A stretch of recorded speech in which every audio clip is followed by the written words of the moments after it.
রাজনৈতিক অঙ্গনে প্রায়ই শোনা যায় একটি শব্দ, ছায়া মন্ত্রিসভা। অনেকেই মনে করেন এটি কেবল প্রতীকী একটি ধারণা, তবে বাস্তবে ছায়া মন্ত্রিসভা গণতান্ত্রিক ব্যবস্থার একটি গুরুত্বপূর্ণ প্রাতিষ্ঠানিক অংশ।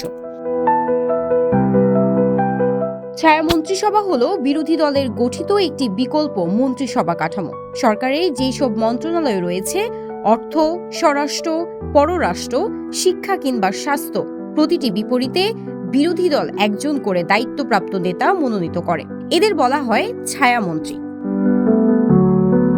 তাদের মূল দায়িত্ব তিনটি। প্রথমত, সরকারের সিদ্ধান্ত ও নীতিমালা পর্যবেক্ষণ করা। দ্বিতীয়ত, প্রয়োজন হলে গঠনমূলক সমালোচনা করা। এবং তৃতীয়ত, জনগণের সামনে বাস্তবসম্মত বিকল্প নীতি ও পরিকল্পনা উপস্থাপন করা। রাজনৈতিক বিশেষজ্ঞদের মতে, একটি শক্তিশালী ছায়া মন্ত্রিসভা সরকারের উপর কার্যকর চাপ সৃষ্টি করে। এতে ক্ষমতার অপব্যবহার কমে এবং জবাবদিহিতা বৃদ্ধি পায়। তবে প্রশ্ন উঠতে পারে, সব দেশেই কি ছায়া মন্ত্রিসভা কার্যকরভাবে কাজ করে? বিশেষজ্ঞদের মতে, এই কার্যকারিতা নির্ভর করে বিরোধী দলের শক্তি, রাজনৈতিক সংস্কৃতি এবং সংসদীয় চর্চার উপর। যদি বিরোধী দল সংগঠিত ও নীতিনিষ্ঠ হয়, তবে ছায়া মন্ত্রিসভা সত্যিকারের গণতান্ত্রিক ভারসাম্য তৈরি করতে পারে।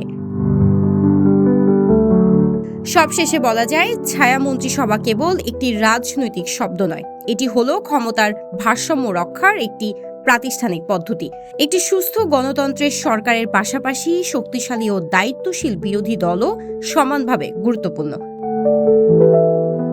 এরিকা ইসলাম, সিটিজি পোস্ট, চট্টগ্রাম।